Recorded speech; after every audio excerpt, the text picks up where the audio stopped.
Thank you for doing this. I really appreciate you. This is very exciting. Well, I pulled into a service center here because they got 5G signal here because as I'm driving, it drops down to 3G, 4G, 5G. Okay. And for Zoom, you need 5G. That would be amazing. So how long have I got you for? Well, if you want me for an hour, I'll stay for an hour. Okay. I had a 300-mile drive. I've driven 100 miles, but I don't have to be there till 6 tonight. I just leave in case of accidents and that kind of stuff early. Let's see. Plenty of time.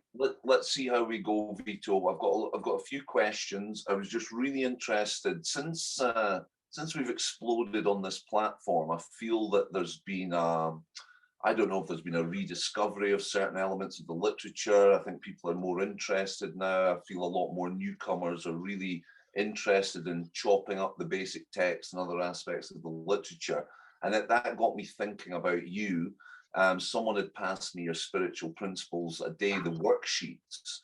I think you did them with Greg maybe. And I'm just, you mean the sponsor worksheets? I saw some spiritual principles ones the other day which had your name on them. Well, they could be too. I did a set of 12 with Greg Pierce. Well, I did them back in the 60s, then we revised them in the 80s when the basic text came out. But there was steps 1 through 12, and then me and Greg did 12 tradition worksheets. So I don't know which ones you saw. There's a lot of other stuff in between. That's a really good place to start. I'm really interested in, maybe we can talk about Greg in a minute, but I was really interested in why you guys, I mean, your clean date is what, Vito? February 14th, 1960. 1960, right? Okay, and we can maybe get back to that. But so in the 60s, I'm an old man. I'm 83 years old. You're 83 now. Congratulations! That's an achievement in itself. That for people like us, I think. Yeah, well, almost everybody is dead that I used with almost everybody, but you know, what did you feel the need for? Obviously, we can understand there was a need for literature. There was maybe a dearth of literature back when you got clean. Well, what was the well, first of all, you got to understand there was 2 different NAs in existence. One started in 1949 in New York City by a man named Danny Carlson and his sidekick, a girl called Ray Lopez. And that ran side by side with the one that Jimmy started in 1953. And the one in New York lasted until 1972 when Ray Lopez died, and a lot of the hippies were coming in those days, and they changed the name to Drugs Anonymous. But it was a little bit different structure because in New York State, they had what called Rockefeller laws. If 2 or more opiate addicts were together at any time, you got busted, could do 15 years in jail. When they in 1980, when the Rockefeller laws were expunged or put out of existence, then Jimmy's fellowship came into New York, and the other one just sort of dissolved away to nothing. We know quite a lot because we've been following you so closely over the years, and we've been listening to recordings of your shares. You know, a lot of that sounds like familiar territory, and it's really interesting. So that's maybe that's a good question. You know, why do you think that NA succeeded where other attempts, maybe by Danny Carlson and others, to do something for addicts hadn't maybe succeeded in the way that NA? Well, both NAs succeeded under the conditions that they were in. No drug program in New York State could have existed because of the laws. Yeah. But what happened with the California Fellowship, most of the states didn't have those laws. The only laws they had is if 2 felons got together, if they really wanted to push it, they could put you in jail. But what happened is that NA exploded in the United States independently from each other. And by that, I mean, for instance, Jimmy started everything around Los Angeles. Then somebody picked up the message, we'll just say in Minneapolis, and they sort of started it. And somebody on the East Coast. So it was all these independent starts that weren't really together but finally came together. And I can remember back in the late 70s that everybody on the East Coast of the States knew each other, but we didn't know anybody anywhere else. You know what I mean? Yeah. And so NA was a whole bunch of independent pockets that really didn't get together until about 1979, when the first World Convention outside the state of California went to Texas, and it was held in Houston, Texas, sort of the middle of the country. And that's when people start getting to know each other and then forming areas and regions. Now, Greg was one of the first to put a service structure together. Greg wrote a program called the NA Tree, which was the first area regional type function that we had. And then from that point on, it developed into the NA twigs and so forth into the service we got today. Which is much different than our original service. Much different. Much different, yeah. And so, how important was because the impression that I get with Greg is when I look at some of the history was that he you guys put up with a lot. There was a lot of frustration. There was a lot of different dynamics, and then all the while you seem to be guided by these spiritual principles, maybe, which allowed things to keep going. But back to the original question, the need for the service literature that we talked about, the spiritual principles. What was the thinking behind that? Is it a bunch of guys, we have to get together and we need to produce some literature? We haven't got it. The real literature movement started with the basic text. NA was nothing until the basic text came out. Now, they've been talking about the basic text for decades. Matter of fact, my sponsor back in late 60s, and a bunch of guys were in LA where he lives, were talking about writing a book. But, it was talk like addicts do. There was no book being written, just talk. Then I believe it was I think it was in 79 or maybe 78. When they had the World Convention in San Francisco, I think it was, Bo S. from Atlanta went out there, and Bo was a crazy hippie, but big into writing and journalism and everything like that. And he kept bothering Jimmy and all those people out there. When are we going to have the book? When are we going to have the book? Well, Jimmy was so frustrated with this thing, the book, and he wasn't really that big on the book. He says to Bo, if you want the book, I'm putting you in charge. Go write it. Now, he put Bo in charge, but with no money. There was absolutely no money. But Bo was the spearhead of the basic text. He was able to put people together. They had conferences all across the United States with no money. They would go out and donate blood to get money to buy typewriter ribbon and paper and things like that. So it was the movement. Now, Bo, when it comes to literature, you got to give the credit to Bo. Now, Bo didn't write it all, but Bo was the spearhead that put people together to write it. This was the biggest thing. People would travel. They found people just like them. They were all get together, and they finally got it done. And what they got done was called the Gray Book. And I don't know if you ever heard that. Oh, yeah. I read it, yeah. Okay. The Gray Book was the end result of the Literature Committee. Now, when they want to publish the Gray Book, the thing was, by the time you would publish it, it would be bigger than AA's Big Book, and they didn't have any money at all. Now, remember, World Service Office was run primarily out of Jimmy's trunk of his car and then a couple storefronts. There was no real money involved there. And so how did they get that published? They didn't really have any money. And so a guy by the name of Joe Proctor in Memphis, Tennessee, his family owned a printing company. But still, to put out the Gray Book, it just wouldn't work because they had to get something down that it was something that NA could afford to publish. So what they did is they sent the Gray Book out to every registered group in the world. And it has numbers on the side of every sentence. And what they did, they voted what sentences to keep and what sentences not to keep to reduce it down to a smaller version. And that became the approval version. The approval version was sent out to every registered group in the world, and they voted to approve it to be our book. And so shortly after that, they come out with the first edition. Everybody hears about it, the red special ones, and there's some of them were at $5,000. However, the red book was not what we voted, or the first edition, because there was a blue and a red first edition. The blue were the ones that didn't buy the special thing. But the first edition was not what we approved. It was not the approval form.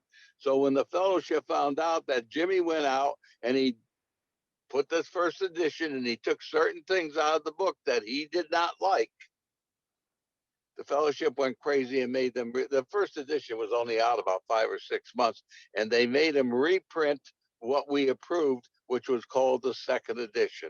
The second edition is what Narcotics Anonymous approved for us to have. That was really the book. So when you say it wasn't approved, Vito, was there some self-will involved there, and someone just said, we don't care that people of groups have voted to take these lines out, we're going to just publish it anyway? What do you mean? No, when the approval form was put out, that's what the fellowship wanted. Yeah. When it was turned over to Jimmy, remember, we're still a one-man operation then. Jimmy was NA. Jimmy and a guy by the name of Chuck Skinner, they looked through it and they said, oh, there's a couple things in here we don't like. It's given the fellowship too much power. I see. One was something in the 4th tradition and the 9th tradition.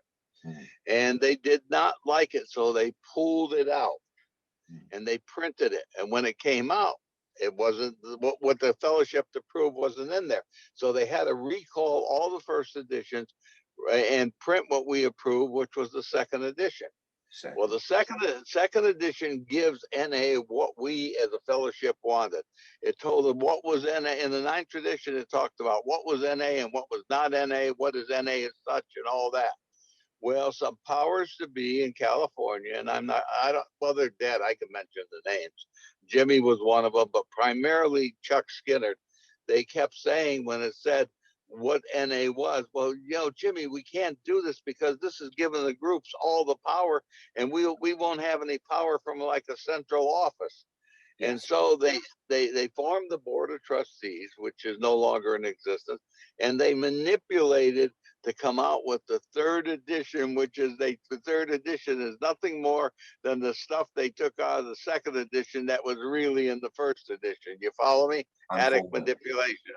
Yeah. And from that point on, the office wound up having more power than the fellowship, because the whole thing was set up. An attic can give a motion in a home group, that can go to area, that can go to region, that can go to the conference, and it could become part of NA. Well, they wanted to take that out. And it was a big struggle right up until the 1990s, or actually up to the time they printed the 4th edition, which was totally an illegal edition.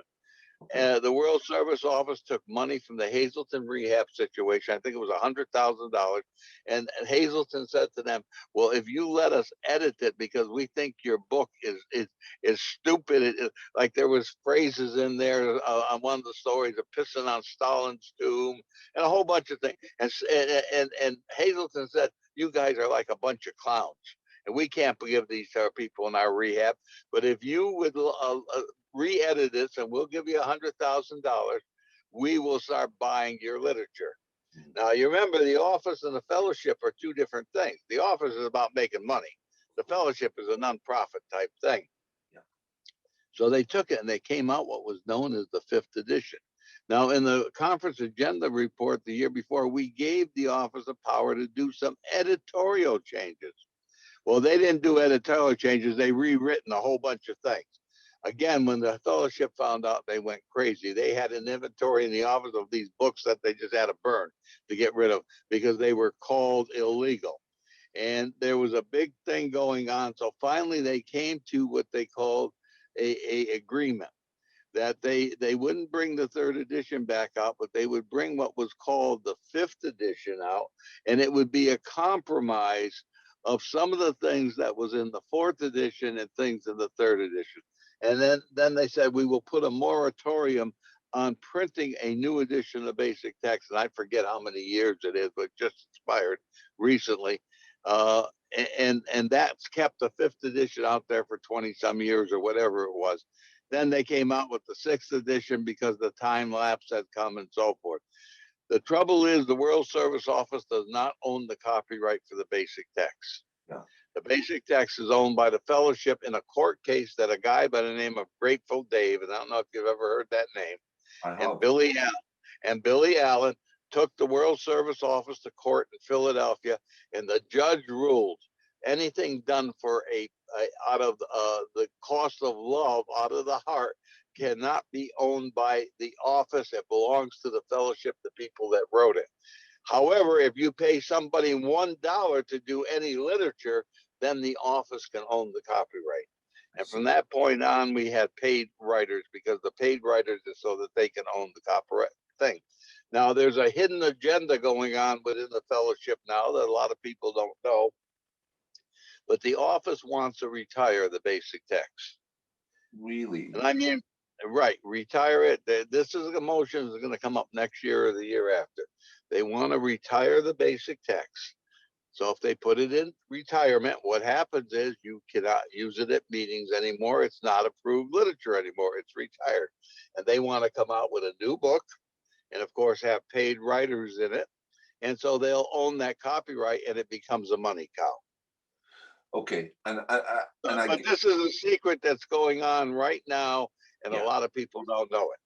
But don't you think so? For instance, I mean, there's a movement, isn't there, within the fellowship? I mean, we study in my group. We study the line numbered basic text because we believe it's almost a spiritual document, and when we break it down line by line, out of interest, do you know where the line numbered basic text came from?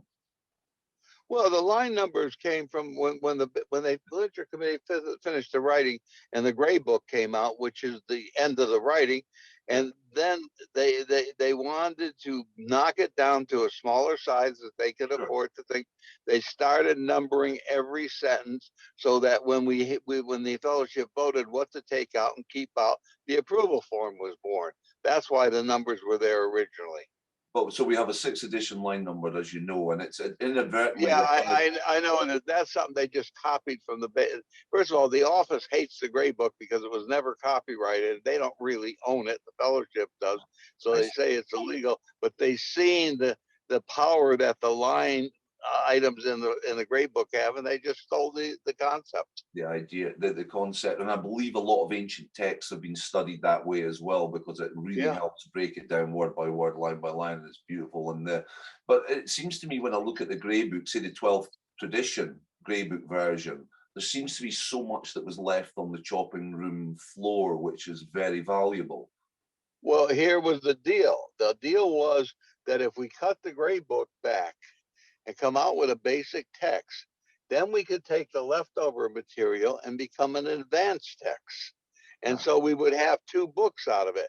Well, the money started coming in so fast, they got rid of Jimmy, and they didn't care about putting the rest of it out there because they were making money like crazy.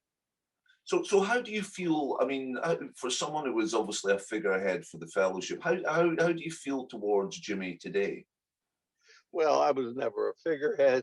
Jimmy was an addict. Yeah. He was always around addicts. You know, he was born in Paisley, Scotland. Yeah. That's where he came from. And even as a kid, his mother used to have to go find him. He was hanging out with all the homeless and drunks down on the corner. He just had a inner vocation. Jimmy was just like us. He just had the same problem that we all have: control issues, self-will.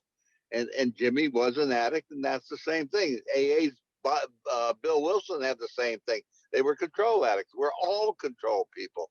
Jimmy was a good person. He had a good heart. He loved NA. He mortgaged his house. He did everything for NA, but he was still an addict. And I look at him like any of the rest of us. He did a lot of fucked up things, and he did a lot of good things, just like every one of us. Jimmy Kinnan was a great man. He was a great man. Without him, this fellowship would not have been born. You've mentioned you read his story, haven't you? Where he had the gun in his mouth, and the voice from heaven came and told him he can't die because he's got to help addicts. Yeah, that's incredible. It really is. Well, that's in his daughter's book about him. I've got it sitting right here, Vito. The daughter's book. And I mean, I know you've talked about the World Service Office as it is, and all these kind of all the skullduggery and the plans potentially for trying to get rid of the basic text. But generally, when you attend meetings, and you must be doing them all over the world, physical and conventions on Zoom, you must have great hope for the fellowship and its members and the groups and the way they've maybe in a sense they've taken part in that. Here's what I tell everybody point blank. I'm 83 years old. I did the fighting. I was in the trenches. Yeah. I don't have the strength or the stamina to go out on crusades today. If they want to save the fellowship, it's up to them. And it's beginning to happen. You know the story which has happened in Iran, don't you? Oh yes, I saw the memo. Yeah. Right. Well, it was even more than that. I mean, Billy Allen was on the phone with the guy I'm on and think for almost a year talking about this. Well, of course, in Iran, you know, the government buys all the literature. It's the fellowship doesn't, the government does.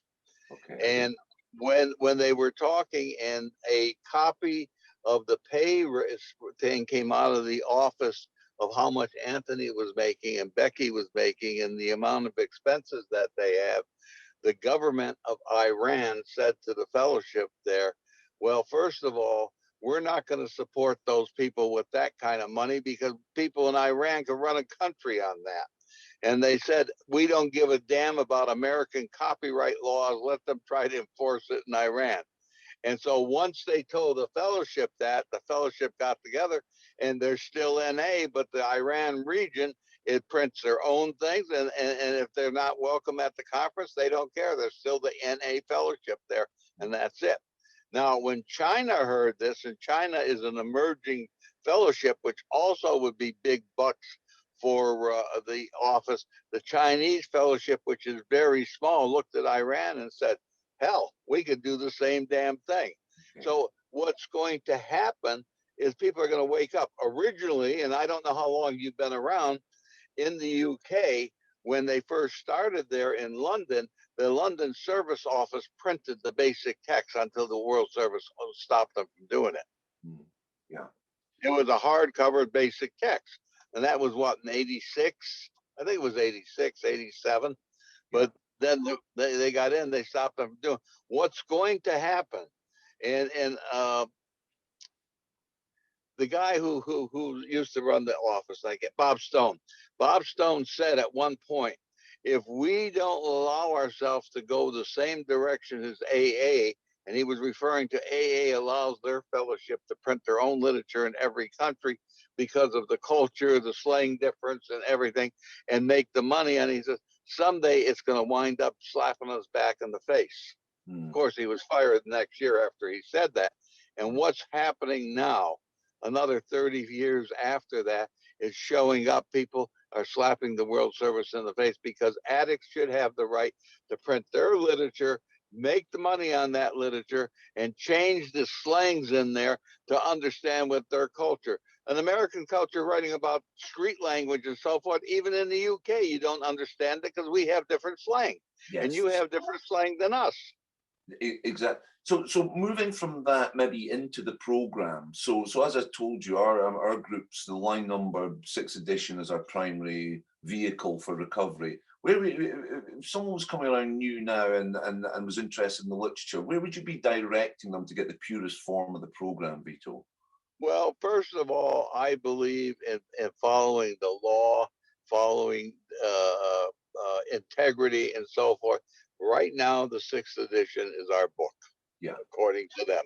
And so when I go to a meeting, I use the 6th edition and so forth. In my personal life, I use the 2nd edition because that's the edition that we think. And I tell people, this is how I feel. You do what you want. I'm not telling you what to do because I believe if we come into recovery, we got to follow the law, even if I don't believe what the law is. And the law is they own the copyright. They say all the editions up to the 6th edition are no longer good. I have to follow that at meetings because that's what recovery is about. But I still have a right to share my personal beliefs with people I sponsor and people that ask me questions.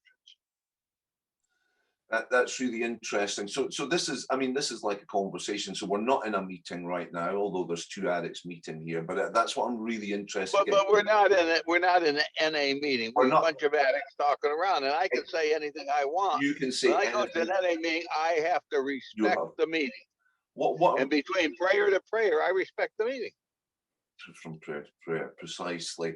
So the literature, to me, it seems the more, I mean, we can read What Can I Do on rotation for months on end, and it seems like every time we read it, we find new things, we uncover new things, lines seem different. What's so magical about the text that as addicts we keep discovering this new stuff? What's magical about it? What's magical is people whose lives were in danger sat down together, traveled the country, put their finances and everything in jeopardy to get together and find the place that they belong and to speak a language that they belong. It's not the literature, it's the language. It's the way. To give you an example, I believe it's in the Gray Book somewhere. There was a line in there that they took off out of respect to rehab because the rehab said it was actually, it says Narcotics Anonymous does not make sick people well. It brings dead people back to life. Now, a lot of the treatment centers back in those days said that's absolutely insane. But every addict knows when they walked in, they were spiritually dead, and the energy of the program brought them back to life. They did not understand our language. That language in there is magical. Yes. When you have a guy coming in and he wants to die and he can't stop using, and you say to him, you're in the right place. We don't make sick people well, but you're in the right place because you're spiritually dead and we're going to bring you back to life. He understands what that means. That's magic words. Everything in that basic text, especially the second edition, is magic. It was the words of the people that read it, the people who came in off the streets dying to find a way to not die. And so that language is what makes it feel electric. You're connecting to your higher power. We change it and we change it, and all of a sudden it becomes an editorial. You might as well read Dickens, because it's nothing more than an editorial of something. They took words and say, well, this is not proper English, this is not proper this, and they change it into all proper things. And guess what? Addicts don't understand what they're saying. So they understand that street language. The blood, sweat, and tears, the energy that was poured into the book, it comes to life. Right. Yeah. Right. Exactly. And that's why the second edition is so dynamic, because it's untouched from the Gray Book. It's the exact thing that was in the Gray Book with the lines just taken out of what wasn't put in there. What's your favorites? Tell me some of your personal favorites from the second edition. I mean, it's brilliant in its entirety, I'm sure. Well, of course, I love What Can I Do? I love it in every edition, because What Can I Do? You can stay clean on that one chapter. That one chapter has magic in it. When I sponsor somebody, the first 30 days, he's got to read that chapter every night, because it's a short, quick thing, but it's magic in there. There's things in there it talks about, well, we work the steps with our sponsor, preparing for the spiritual awakening of living the steps, because there's a difference between working the steps and living the steps. Somebody's been around for a while and they say, I'm working steps. I say, boy, you're in big trouble. You've been around long enough, you should be living them automatically. We prepare for the spiritual awakening of living the steps. That's why we work it with our sponsors. You don't work it continuously. We work it till we're able to live it. There's a lot of things in that basic text, in that chapter that you can stay clean on. And right now, my mind is blank. I can't tell you everything in it, but I'll tell you that chapter alone could keep a person clean. And I really love this idea that before there was a step working guide of how our predecessors worked steps. I mean, in practice, you know, a lot of the time we answer questions, there's a lot of writing involved. There seems to be more of a movement now away from the writing and maybe just writing in a step 4 and an 8 list. What's your own idea? Well, the step working guide is the biggest joke I've ever seen in my life. Answer 79 questions in the first step, and then go to the second step and answer the same damn questions. Back in the 60s, a bunch of us wrote the step working guides in San Diego, and we've been using them for years. And then in 1980, when the books came out, 81, whatever it was, when the basic text came out, me and Greg sat down And we took those same steps that I was involved with in the writing process in the 60s and put them into modern times, referring them back to the basic text. And they've been around now, and there are people, thousands of people that use that won't use that, what we call in states the flat book or the step writing guide. Yeah. What you're referring to, the stuff you and Greg did, are they the basic text worksheets? Well, I don't know if you call, in the States, they're called sponsee worksheets. Okay. And then there's one on each step. There's one on each step. And I've seen them. There's maybe like, what, 60 questions. If you send me your email address yeah.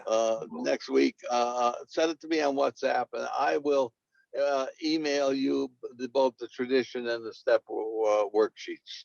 They may be the same thing, and they may not be the same thing. Yeah, I'm pretty sure they're the same thing, and that's interesting. So, do you feel that, because look, if I can just get personal for a second, I've felt that previously, what was maybe hampering me in my recovery was that I was feeling that there was an undemocratic and unequal relationship, sponsor-sponsee relationship. And I know people need to be told things and suggested strongly when they come in, but I felt like you'll answer these questions, you'll do it through this way, you'll do this kind of service. Whereas the alternative I've heard is, look, we can't move on to this step or this tradition. You can't read to tradition 5 until you've worked step 12.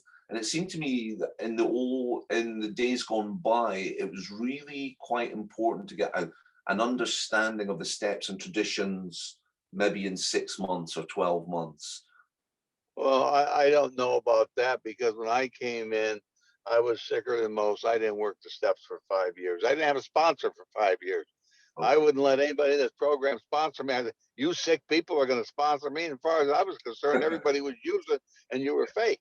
Until I was around for 5 years, I'm jonesing on a daily basis. People are getting better. And then I asked somebody to sponsor me. And then the magic of working the steps and then living them is what happened.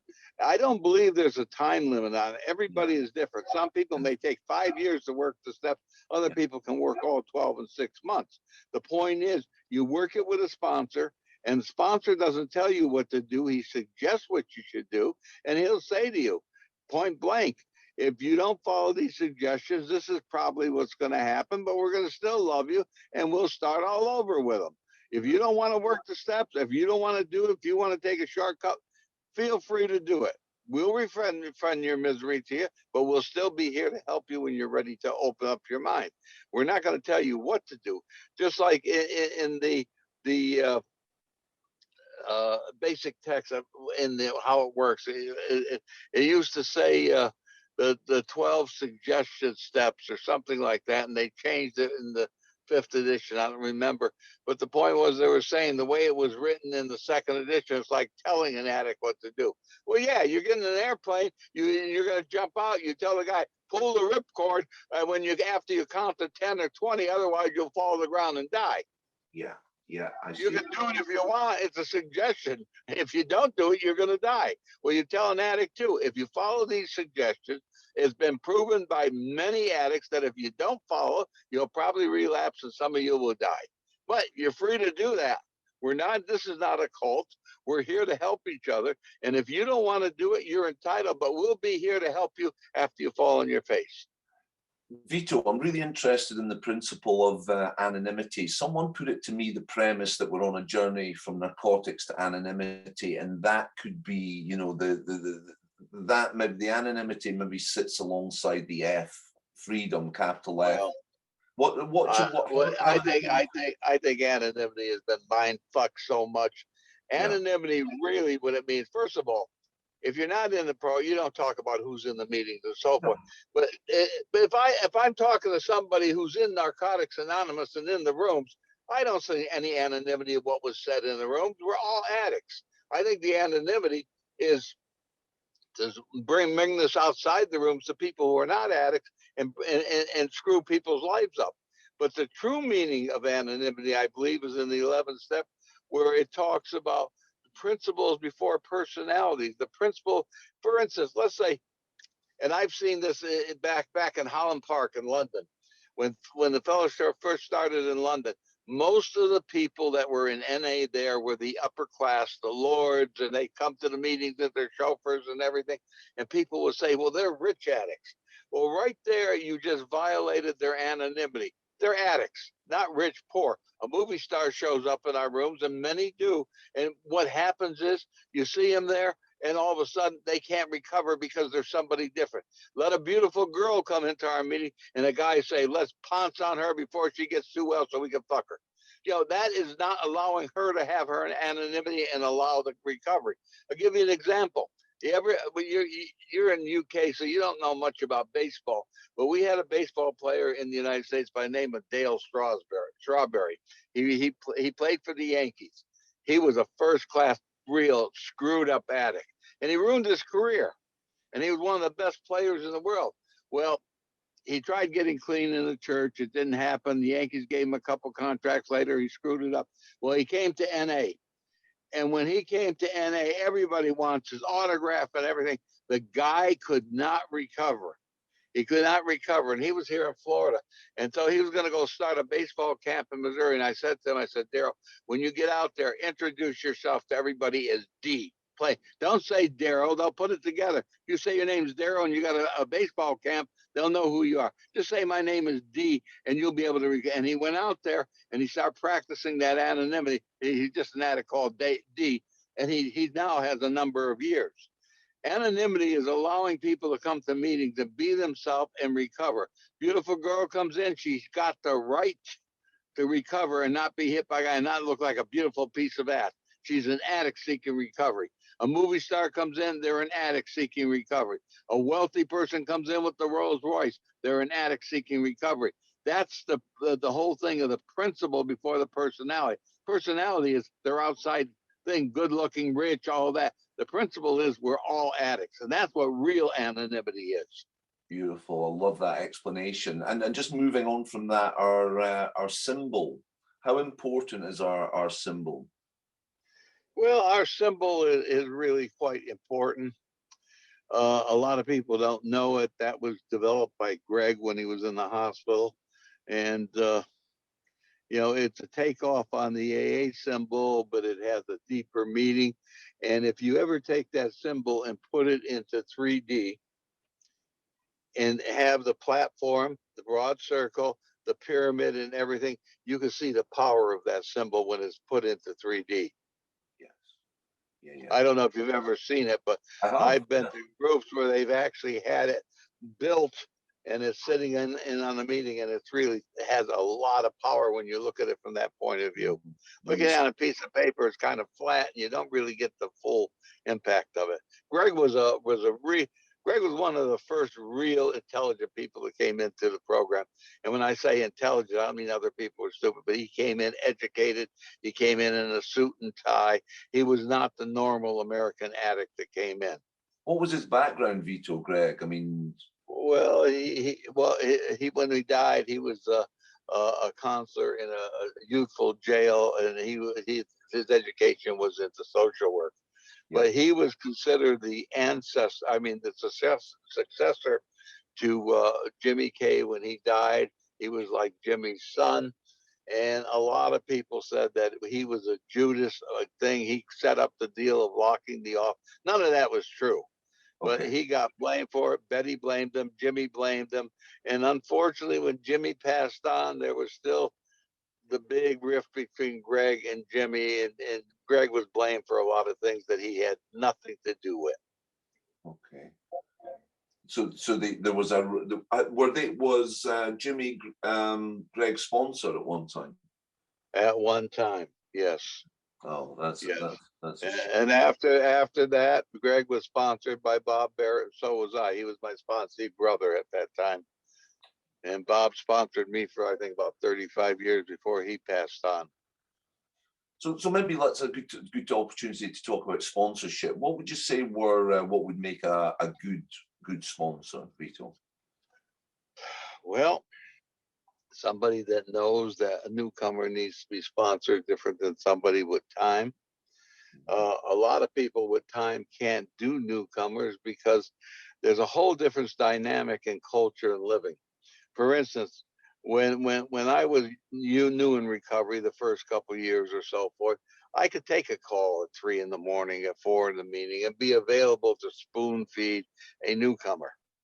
Today, I can't do that. I go to bed, I got to sleep.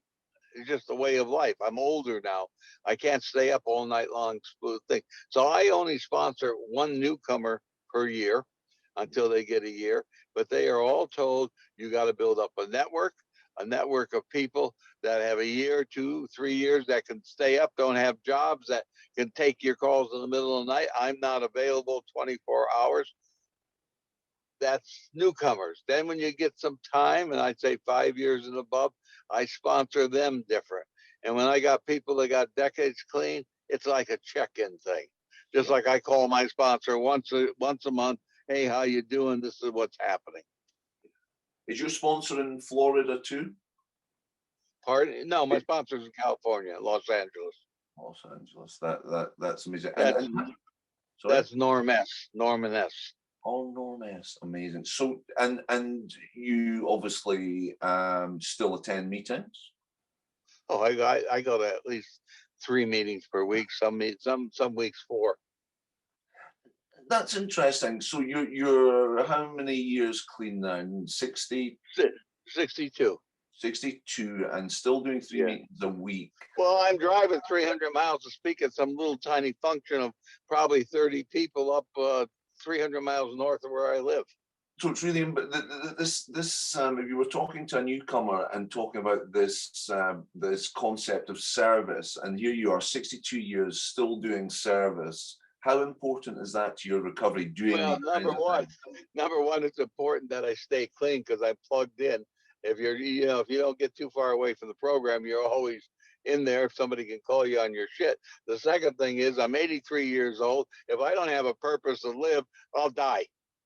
Yeah. And your purpose is what? I know this is a fact. Everybody who stopped going to meeting, who retired, and they sit in front of that damn TV set, they die.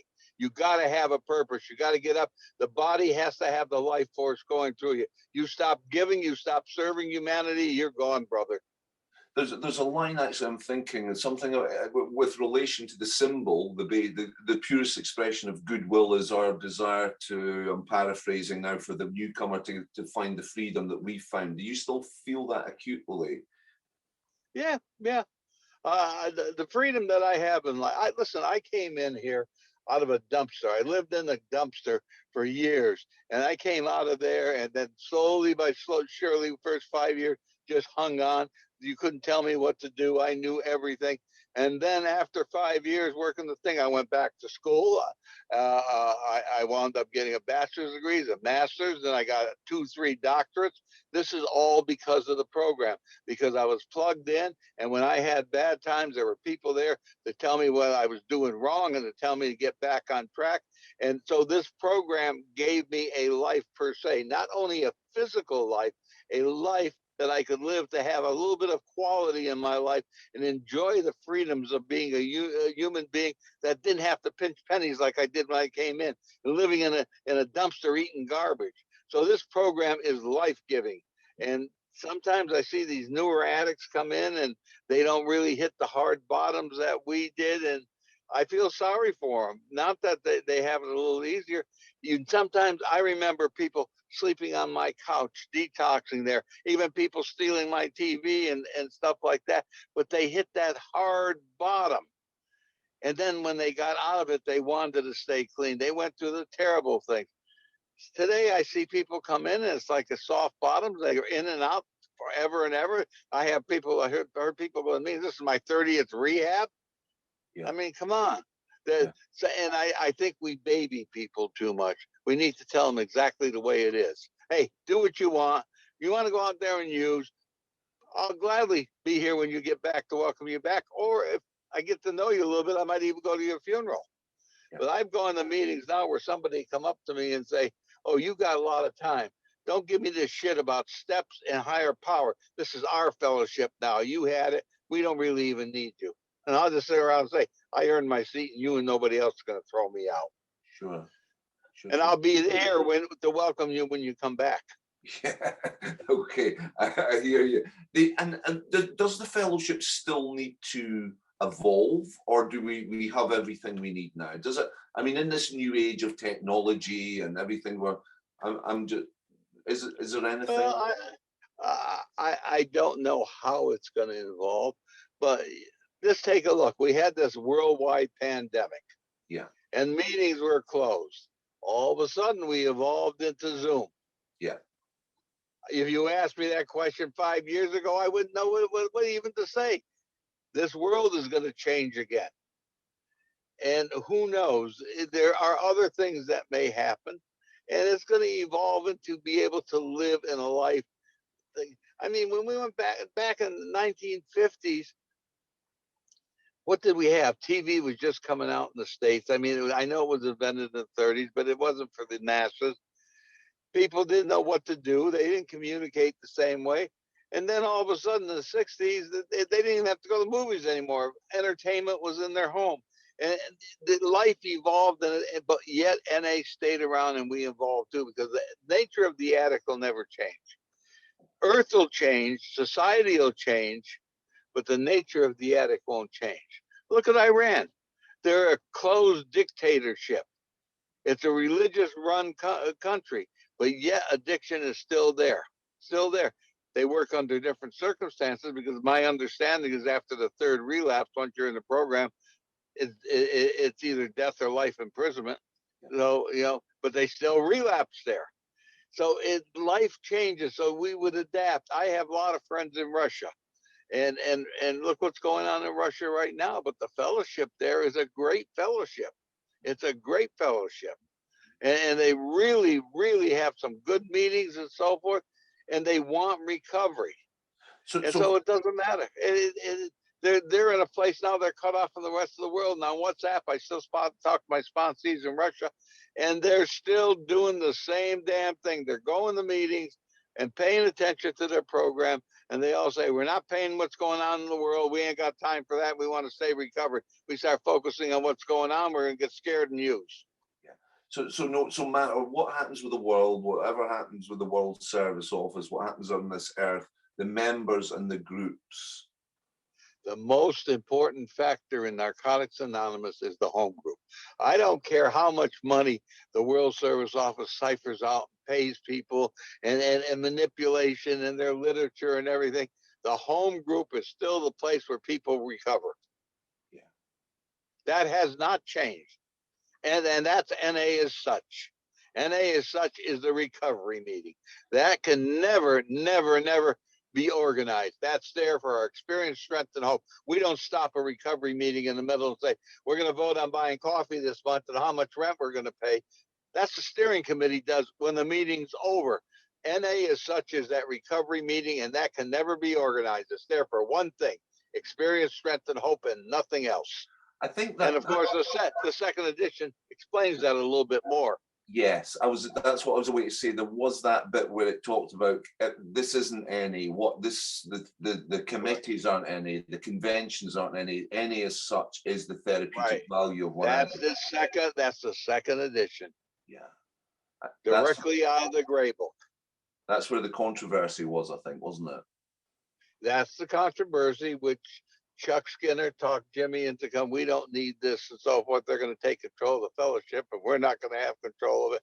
Like, who the hell cares who has control at that level? We want a home group where people can recover. We want literature written that a language that we understand that puts fire under our feet. What do you think of the new Spiritual Principle a Day book? Have you seen the drafts? Yeah, I've seen the draft. I mean, it's just like the Living Clean book. There's nothing wrong with it. It just wasn't written by us in a sense.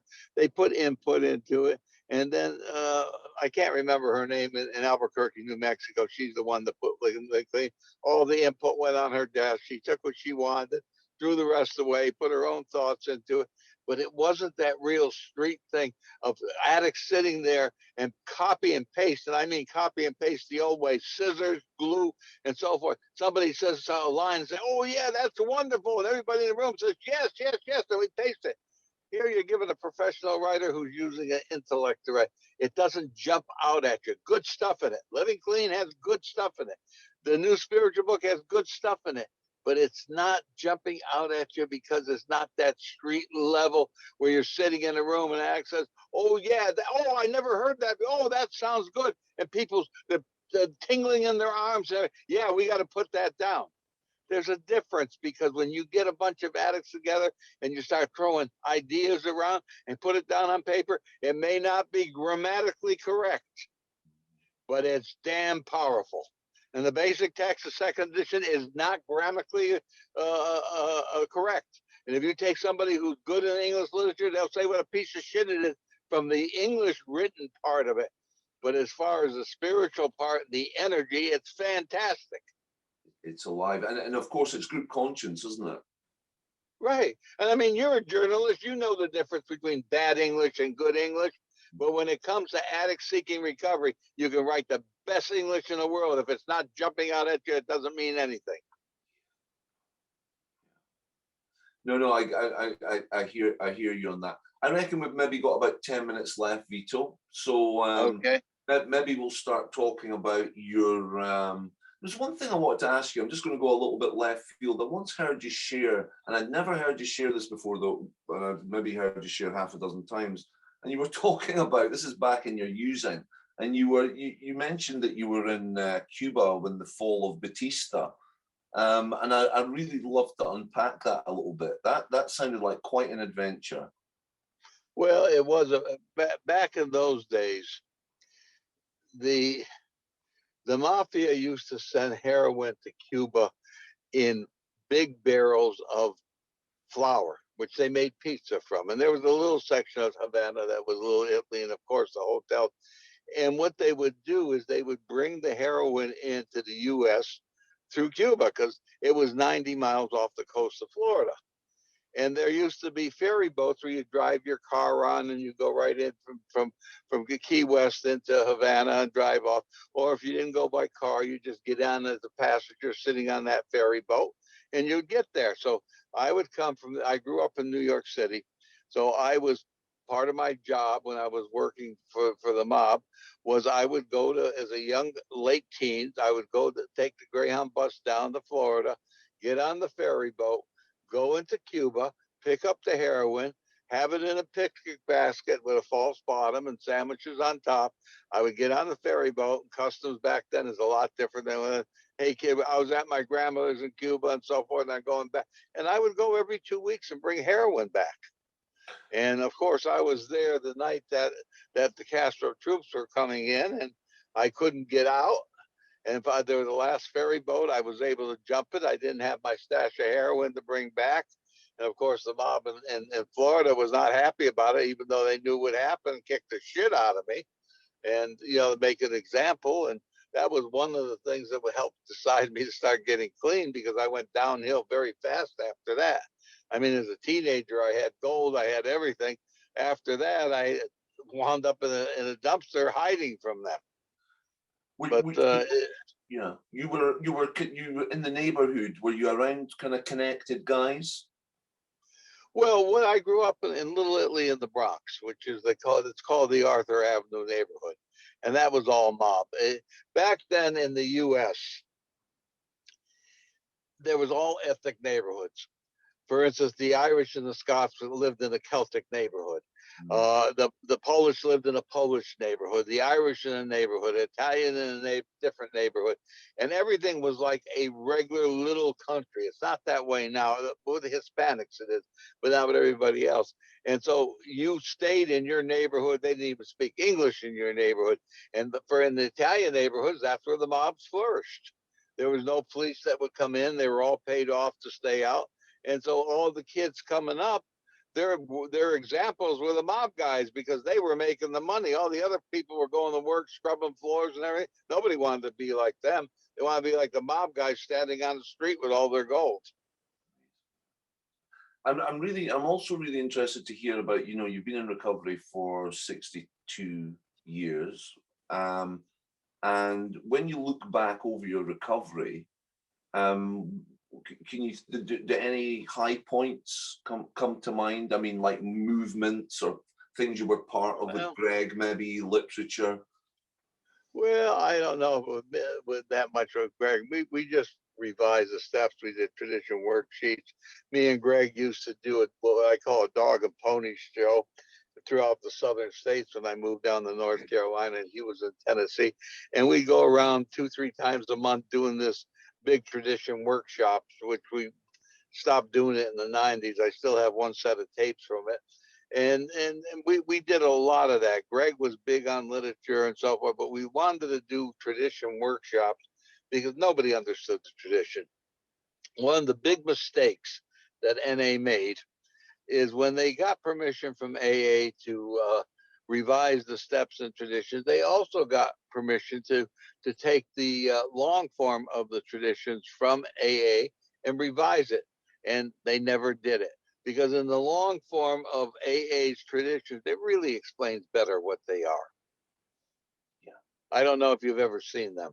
The long form from where, Vito? From AA. No, I've never looked at the AA tradition. When AA approved the traditions in 1953, they approved the traditions and then they approved the short form. The short form is what you see hanging on the wall. That's the abbreviated form. The long form is the traditions that were approved by AA, and AA gave to us if we wanted to use them, and it takes every tradition and explains it. Oh yeah, no, I've read the grey form traditions. Well, they were similar, but if you ever get a chance to get your hands on a 12 and 12, which is AA book, in the back of that, they have the long form of the AA traditions. And at that time, Jimmy was going to have them printed, but like I said, the literature movement wasn't the same. He'd write in IP, and he always would say, when I talked to Jimmy, he said, we're going to get those long forms in a book one of these days. We're going to get it, and it just never happened. The IPs, now you mentioned them, they're still very valid today. Oh, yeah. Especially the Carina ones. Yeah. The which one, sorry? Carina. Meaning? There was a Carina copyright on IPs and on the basic text. And Carina, I can't remember now. It stands for carrying something NA. But that was Jimmy's little abbreviation of it. And everything that he wrote was Carina copyrighted. And when the fellowship came in, all the new IPs are World Service Compass, and they even took some of the Carina ones and rewrit them so they could have the copyright, and they threw a lot of them out. But they were called the Carina, CARENA copyright. Can you remember, can you cast your mind back and remember the excitement you felt when a new piece of literature or Jimmy wrote an IP, or there was something new? Was it quite a thing to behold at the time? Well, it was and it wasn't, because some of the stuff never reached the groups. I mean, if you were in California, you could, and there wasn't that much new stuff coming till the basic text. And when the basic text came, they threw him. There was a lot of other things we did. I don't know if you ever heard of the resentment washers. I didn't know. Okay, and some groups in the States still do it. After they give the chips out, the group says, in this group, we give out resentment washers. If you have a resentment, we ask you to pick one up, and they come in different sizes according to the size of your resentment. Put in your pocket with your change. And every time you reach into your pocket and you feel that washer in there, you pray for the person you have the resentment. We do not applaud when you pick one up. However, we applaud when you turn one back in. And then they have people that will have resentment come up and pick it up. And then after they pick up, does anybody want to turn in a resentment washer? And that's when they apply. And a lot of people have gotten rid of their resentments for that way and only that way. And there's a lot of groups in the U.S. that still do resentment washers, but the world don't sell them. They just go to the hardware store and buy a whole set of washers, metal washers of different sizes. Cool. And it's really effective on getting rid of resentments, because every time you put your hand in your pocket, you feel that damn thing. It's like burns your hand. That's quite a thing. And there's certain things maybe over the decades that have been lost through the mists of time or lost through culture. Well, most people around in NA today don't even know any of that stuff. They don't remember when we just had poker chips and we didn't have printed chips like we did today. Now we got the key tags, but NA also still sells the round chips. My home group used the chips because I still believe chips remind you of gambling with your life because chips are connected with gambling, and so my home group still orders the old-fashioned chips rather than the key tags. Oh, you like the gambling chip, the casino chip? Yeah, well, but we get the ones that are sold by the World Service Office with the NA logo on them. Yeah, and is that that was what was used originally? Was it before the key tags? First there was nothing but plain poker chips that were used, and then when the World Service Office started getting money in, they start printing chips, which the same chips they have today. And then it became a money thing. Well, let's give out key tags, because they cost more money and they make more money. But they never discontinued the chips because a lot of groups around the country still use chips. Was it always 30, 60, 90, 6 months, etc.? No. It was the group just bought blank poker chips and they do whatever they want with them. And they weren't even the same color from town to town. And did you like that kind of cultural diversity among the groups and the fact that there wasn't so much uniformity maybe back then? Everyone was kind of... I like uniformity. I think that the individuals had a right for different colors for different times or something like that. But a lot of the individuality made you feel part of your area or your home group. Yeah. Like my area, I'm a convention chair, and we have a convention, and we really push it as the name of the area I belong to, South Broward area. We push it as a South Broward party, and everybody is proud of their area. They get in there and they go real crazy with the fun and everything else because that's where they feel belong. You can belong to Narcotics Anonymous, or you can belong to Region, but if you belong to your own area and you get that real camaraderie in your area, it goes a long way in making people stay clean. Okay, right. So we're talking up the. I felt there was some aspects of service that I was going down this route where I was almost trying to wear the region area stuff like a badge of honor, and I was forgetting what was important about the program and the home group. I felt like the groups were maybe being disempowered a little bit by that service structure. I don't know what you think about that. Yeah, well, they are. They are. It doesn't feel like it feels like a corporate thing, the corporate office, the executive office, and I still believe home groups in the area is the place, and that's why I got involved this year in our area convention to keep that spirit going. I don't really want to have to go to convention committee meetings and then go to area and report. But the part of keeping that life force, that spirit of we are South Broward and we're happy and all this other shit. And then the convention comes and everybody has one great big party and then excited to do it next year. Yeah. Okay, well, Vito, I think we've talked a lot. I think that's been an hour. You've given me an hour. I don't want to take the mickey. It's been great talking to you. Maybe we could Are you English or Scottish? I'm Scottish. I don't know if you can tell by the. I'm in Aberdeen. Well, your brogue doesn't sound quite as heavy. My great grandfather was from Scotland, and most people in Scotland really got a real heavy brogue. Where was he from, Vito? He was from Edinburgh. He was from Edinburgh, and you're. I mean, I won't say your surname, but I've seen it on Facebook. Is it an Italian background you have? That's an Italian name. Lenavi means the vessel or the ship. But my grandfather was a teamster. He worked for a very wealthy man in Edinburgh, and he traveled through mainland Europe, driving this guy around, doing all his business to Paris, to Rome, and all that. Of course, there was no cars back then, and he was from Edinburgh, and he was a free and accepted Mason in Edinburgh, and that's all he would talk about. And he had that heavy accent. He met my grandmother on the mainland, and that's how I got into this line. And he was a member of. I remember my grandmother had his kilt. He was Clan Sinclair, and he has a kilt with special colors and everything. He emigrated to the U.S. No, he immigrated to the mainland Europe, married my grandmother, and then married my great grandmother, And then my grandmother was born of them, came to the States.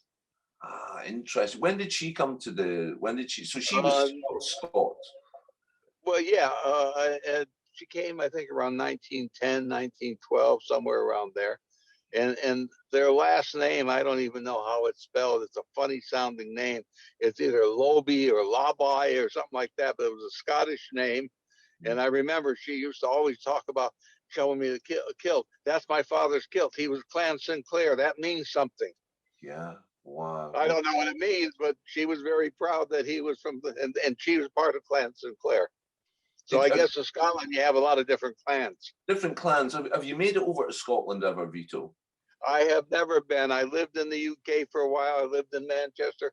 I just never made it up to the Highlands. One of these days I'll get there. Were you doing meetings in Manchester? There was no NA in Manchester, was there? I went to school there, college. Ah, okay. Okay. There was only AA in UK at that time. Yeah. You're going back 62, 63 in that particular area. You've got a long drive ahead of you. I'm going to let you go. Thank you so much. Oh, yeah, I got a couple hours more. I just want to get this done, and we got it on there. And if you send me your email, I will send you those worksheets. They're probably the same thing, but I'll send them to you. That'd be amazing. Let's keep in touch. Okay, we'll do. You have a great one. Lots of love, Vito. Great speaking. Lots of love there. Love you guys. Bye-bye. Okay.